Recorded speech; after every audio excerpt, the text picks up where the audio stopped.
In this video, I will show you how to add a time estimate to a specific task on ClickUp. Now, this is actually pretty easy and done within a few seconds, so let's get started. Once you are in your specific task you want to add a time estimate of, then of course go to time estimate right here.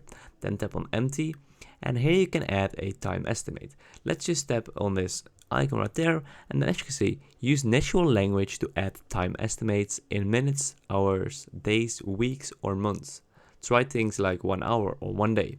So what we just can do is we can type, for example, 2 months, and this automatically shows as 480 hours. So let's just tap on that, and as you can see, now the time estimate is changed to 480 hours. So you can also type like 1 year, 2 years, 2.5 years, 300 days, etc, etc, and it will automatically convert that to a specific time period of your choice. You can of course change that in the settings. So that is basically it. It's very easy and very straightforward. So I hope this video is helpful.